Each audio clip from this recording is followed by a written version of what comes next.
Hi, I'm James. And I'm Antony. And this is Words and Numbers.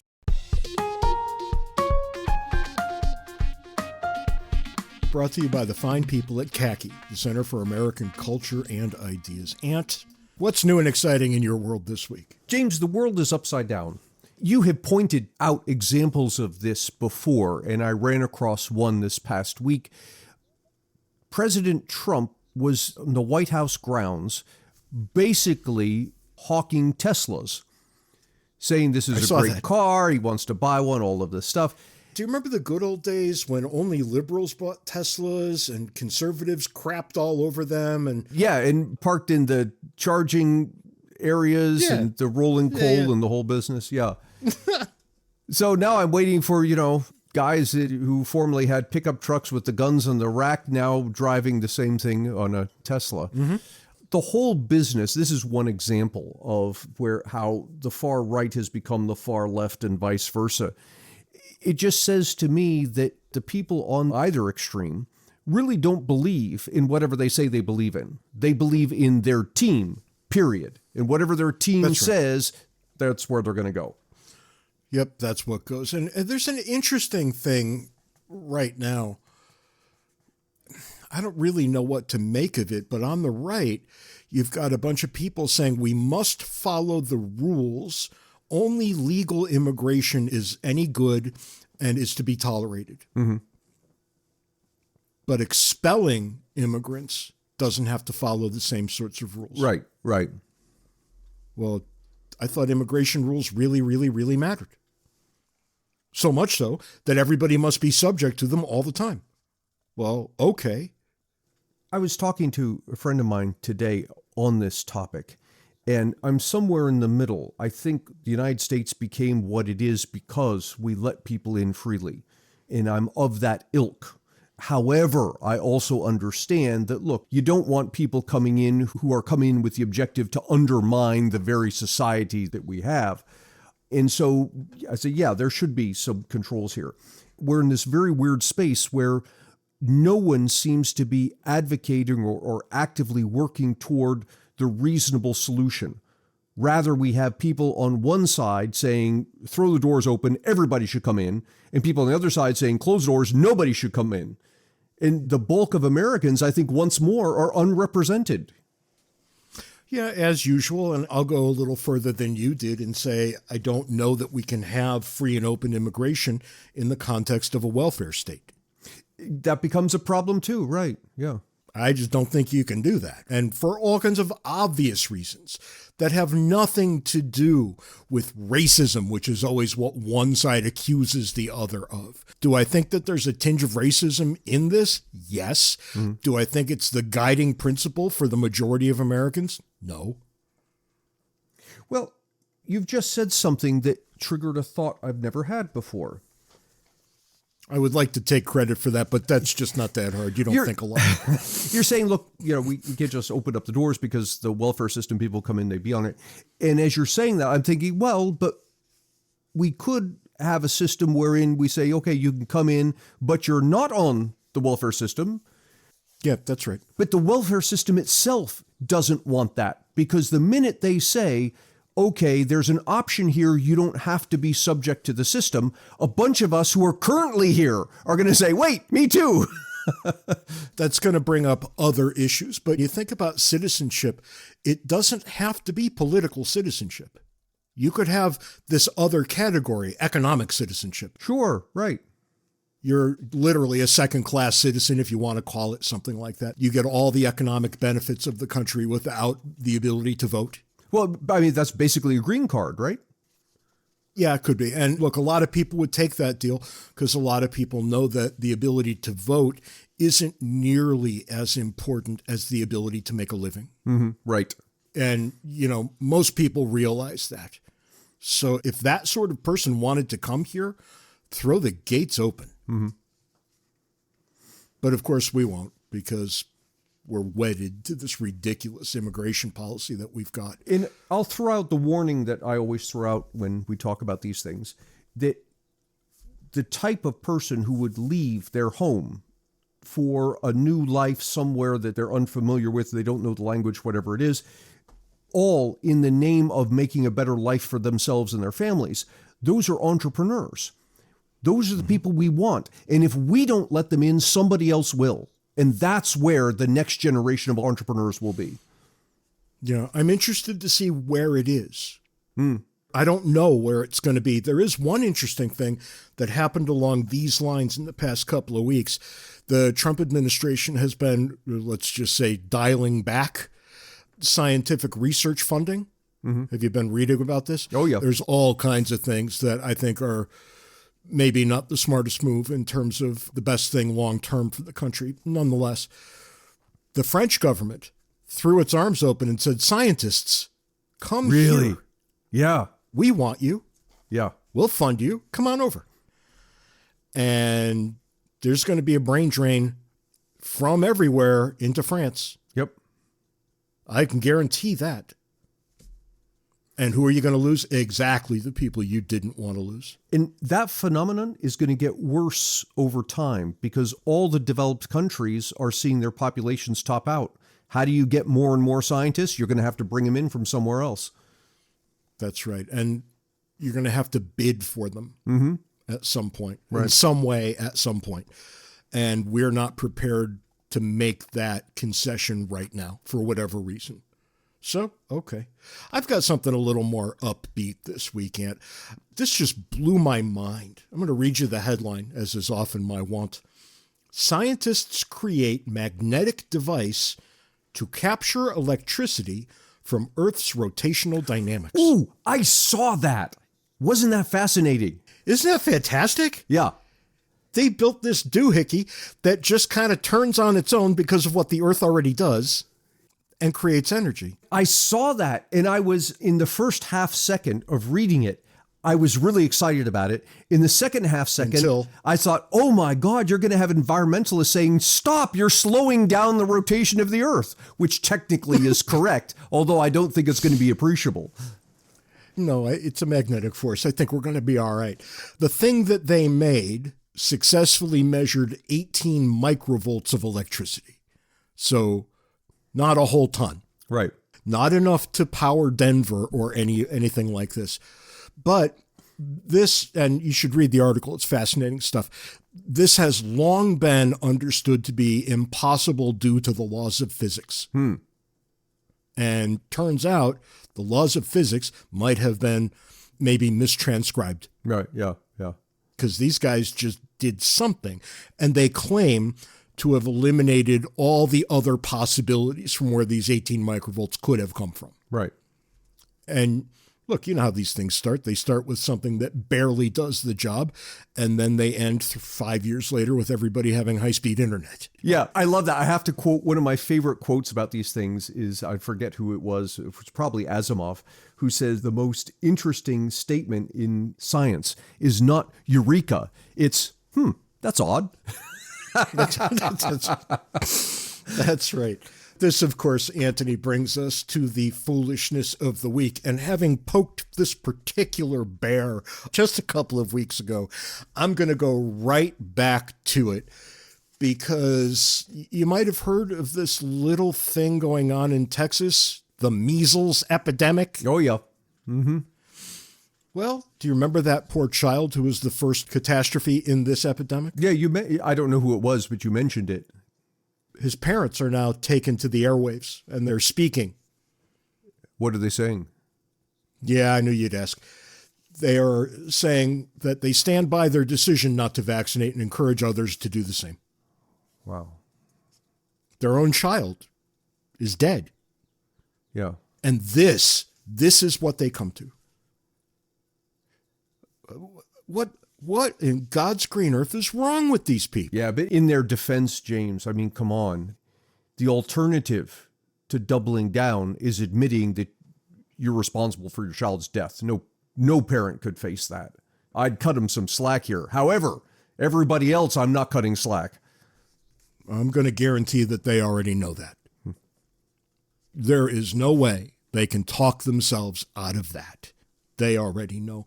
This was a 6-year-old girl who didn't need to die. Look, some 6-year-old girls do.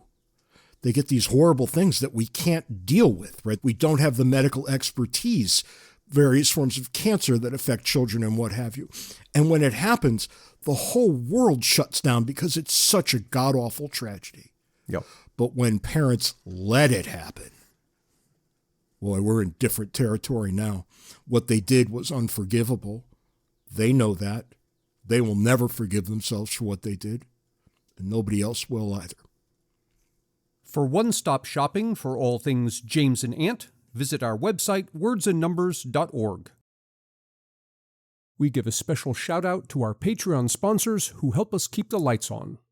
If you'd like to contribute, go to patreon.com/wordsandnumbers.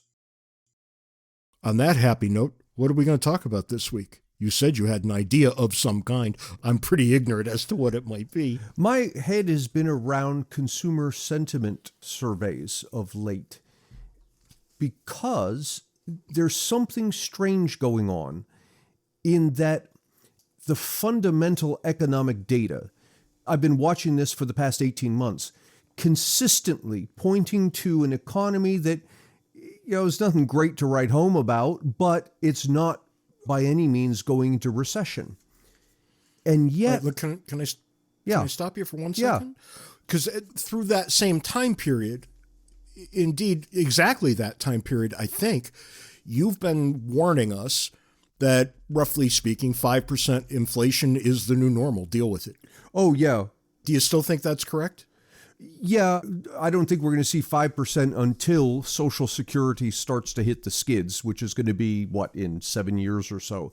But we're currently an elevated, I forget what consumer inflation is because I deal with PCE inflation, but PCE inflation is running at like 2.1% versus its pre-COVID average of 1.5. Tell people what PCE is. Yeah, PCE is personal consumption expenditures.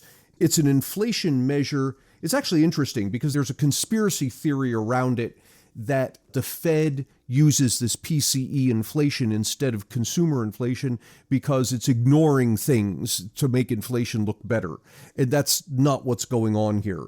What's going on is PCE inflation is a much more stable inflation measure. So from month to month, the numbers are relatively calm, whereas consumer inflation's up and down all over the place. Therefore, when the Fed sets policy, it looks at PCE inflation because there's a lot less noise to it than looking at CPI. This is what the Fed does. What's happened is the media got hold of this and said, oh, the Fed's looking at PCE inflation. They started reporting it, and it gets out into the wild. It was never meant to be in the wild. It's something that the Fed looks at for their own internal purposes. But nonetheless... Yeah, go ahead, please. I remember all the arguments when we would talk about the consumer price index, and then all of a sudden we would talk about the core CPI. And there were two different measures excluding some variables that made a mess in the data, and you wanted a clearer, more stable look at what you were measuring. And people honestly thought that it was a plot of some kind to keep the truth from them. Right. I can tell you, Ant, that right now, consumer inflation is about 2.8%. Is it 2.8? Thank you. Yeah. As of February.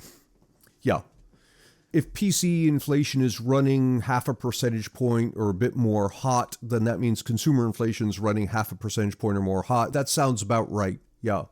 Yeah, that tracks. And look, 2.8 is not 2, right? We got used to 2 for a very long period of time.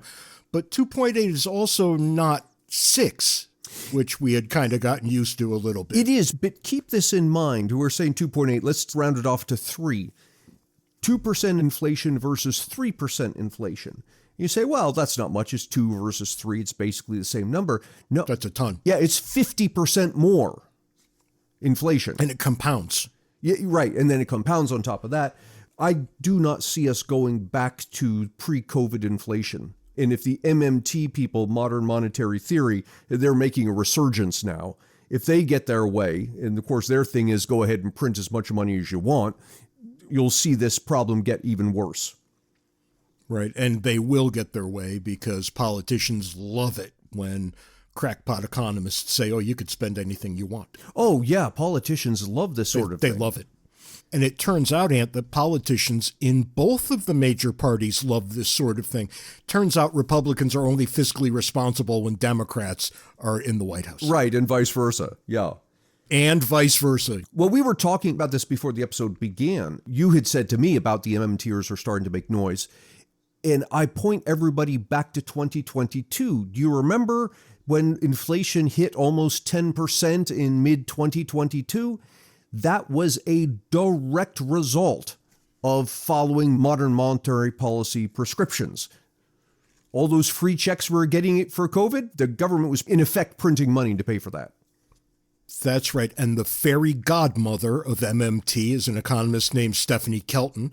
And we invited her to come on and explain repeatedly this nonsense repeatedly. And we got not one response. Yeah. Not one. Yeah. And you know why? Because I know why. Yes. It doesn't stand scrutiny. No, not at all. That's why I call her the fairy godmother of MMT. This is nonsense of the first rank. But let's get back to things, because there is something here that's really quite important. So here's the strange thing. Consumer sentiment, and there are several entities that do this, but one of the big ones is University of Michigan.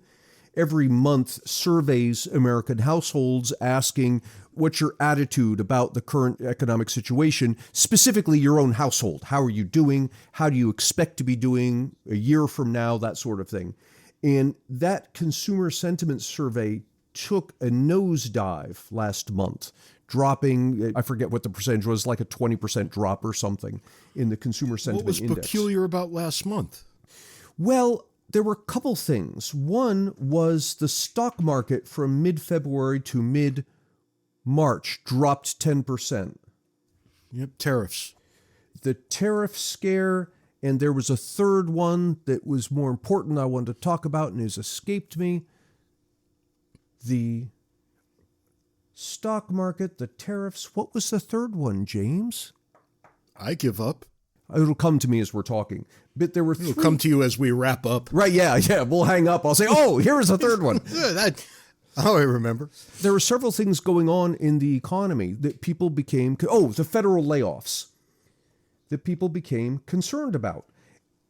And I submit that what's happened here is people are getting their news from the headlines. And by headlines, I don't just mean, which does happen, people reading the headline of an article and passing it on, but also the talking heads, the 30-second news bite that you get on the television. Those are all headlines. And they're all scary. And they're scary because why? Because the media, they're not in the business of producing news. They're in the business of selling advertising. And the way they do that, scary sells. Yeah, is by showing people scary stuff. And so what do we have? We have this 10% drop in the stock market. We have the tariffs. We've got 100,000 federal layoffs, all this stuff. And people see this and they start panicking.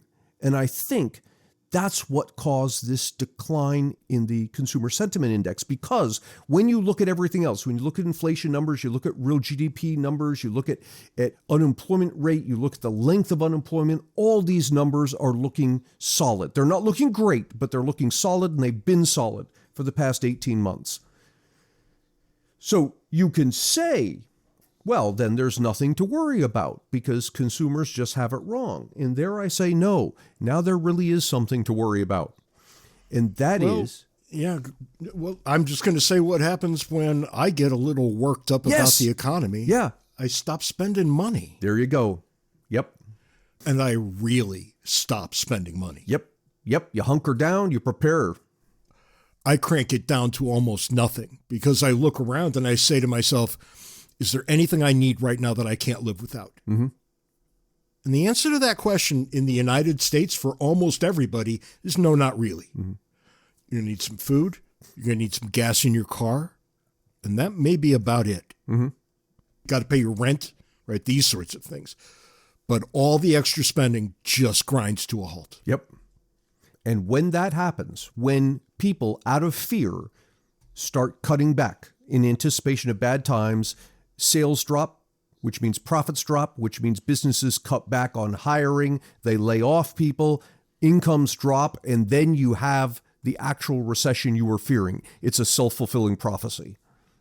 does that in fact happen? Do you have evidence that that comes to pass from time to time? Oh, you're asking me a hard question here.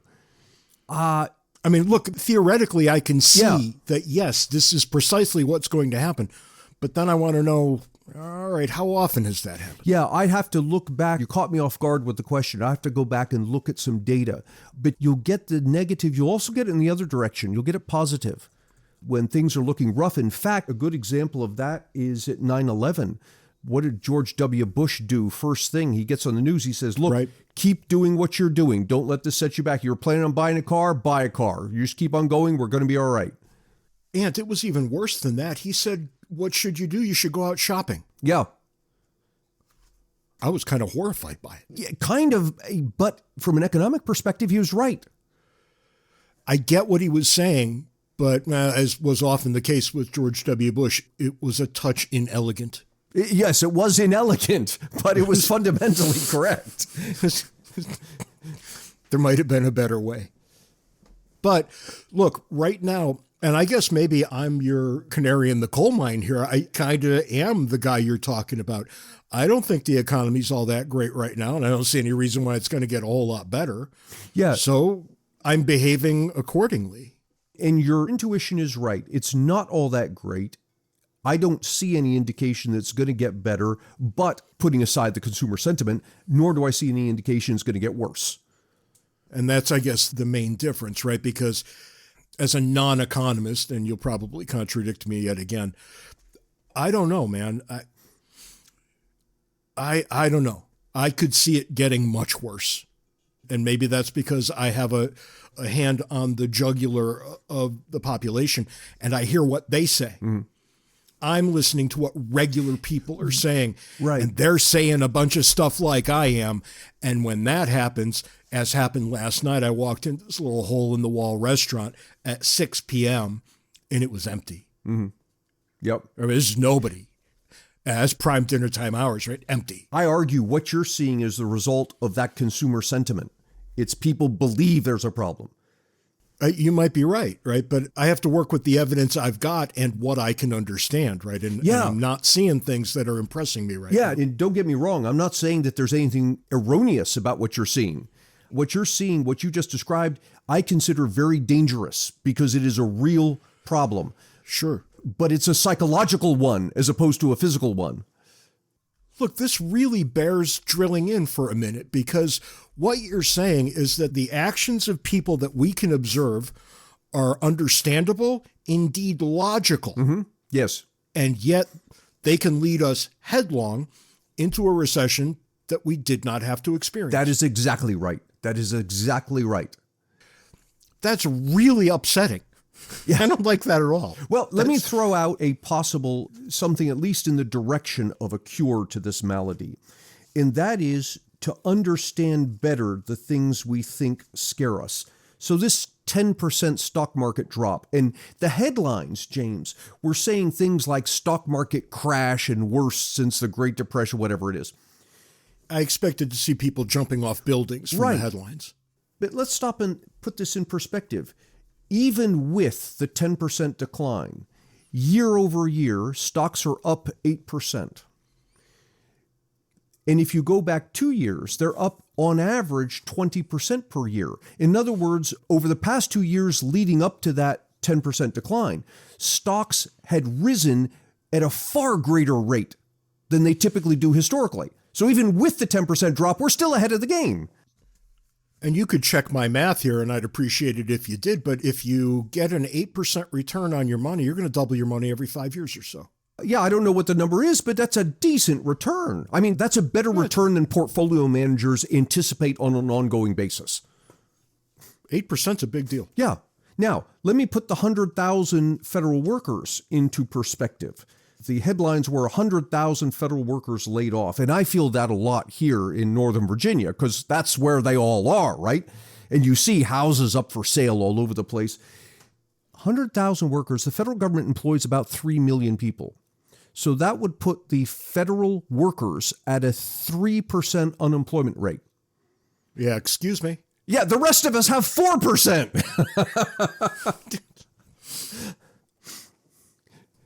But look, I'm going to play devil's advocate for a minute here, because what I hear from young people, and I think it's fair, they're wandering around saying, okay, housing prices haven't come down. Mm-hmm. I can't afford a down payment, and even if I could, it's 6.7% on the 30-year fixed. Yep. Oh, my God. Well, I mean, how did we get here?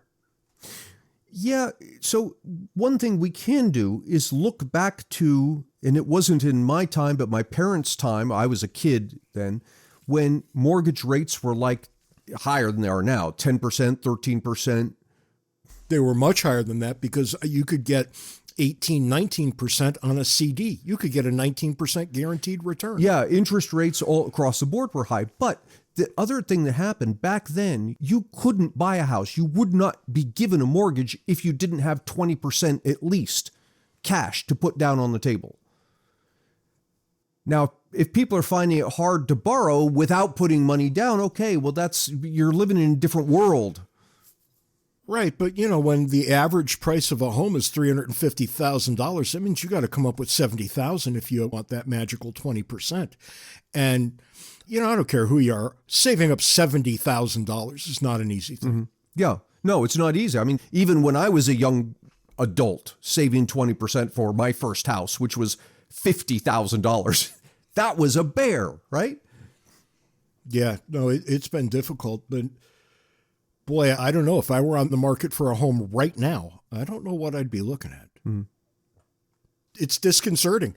And look, buying a house is kind of that first thought that youngish people have. You get into your mid to upper 20s, people start getting married for whatever the reason, and then they start thinking we should live somewhere and have a family for whatever the reason.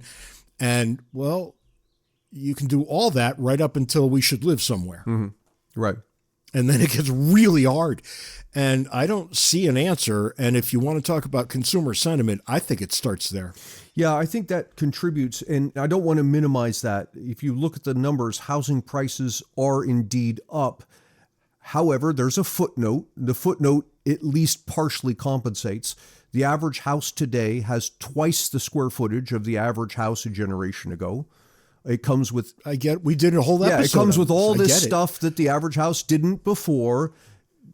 So adjusting for all those things is still more expensive. And it's more expensive even than inflation would indicate. Mm-hmm. You're going to get, X percent along the way. Housing has gone well ahead of inflation. I can tell you, and I don't know to what extent, maybe to no extent, this is solace to those looking to buy houses. But I'll tell you this.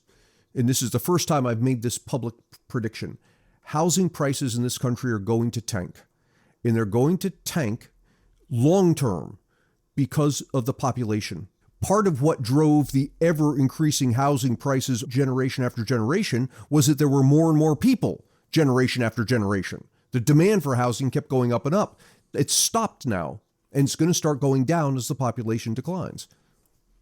Great. Now I got to sell my house.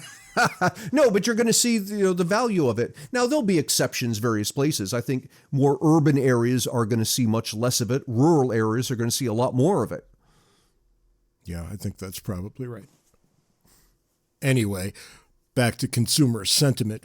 Is there any reasonable way that consumer sentiment can be better instructed than it now is? It's one of these things, James, and I think for all the same reasons. We talk about, people ask us, how can we have a better body politic? Well, the voters need to do their work, which is go out, figure out what's going on, think about it, vote correctly. And by correctly, I don't mean vote for who I agree with, but rather weigh the evidence clearly. That's the problem here with the consumers. People aren't weighing the evidence clearly. They're reacting emotionally. So no, is what you've just said. We can't. Yeah. Do it. Yeah. Well, we do it in places like this of showing, look, put it in perspective. 10% market drop, not a big deal. Yeah. I mean, it stands to reason. The minute you say something like consumer sentiment, mm-hmm. you have to know that what's coming going to be variable against the truth in ways that will be counterproductive. Right. And that's just the nature of the thing. Indeed, that's probably why you want to measure it. Mm-hmm.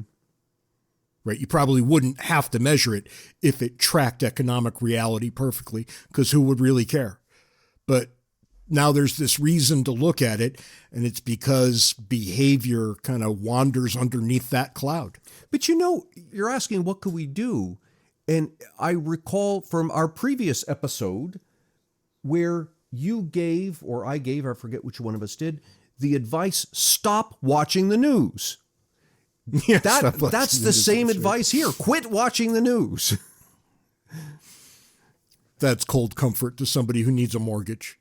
That's always going to be the fly in the ointment for me, right? When people, and it's not like there's a nice option on the rental side either. Those prices have skyrocketed.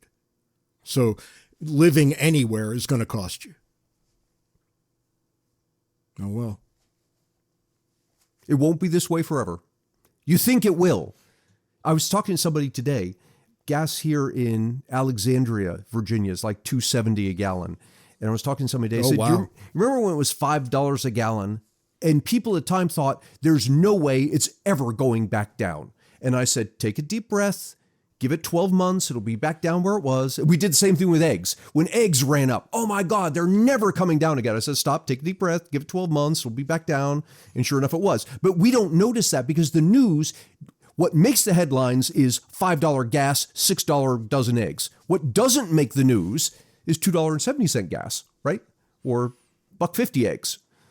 And remember, Ant, that there are a lot of people out there who are more like me than like you, who begin with the assumption that things will only get worse from here. Right. Right. Yes. And as with the two of us, right? Because you think things will only get worse. I think things will only get better. And the truth is somewhere in between. Probably right. But of course, that's what an idiot would say. Things are always just going to get worse.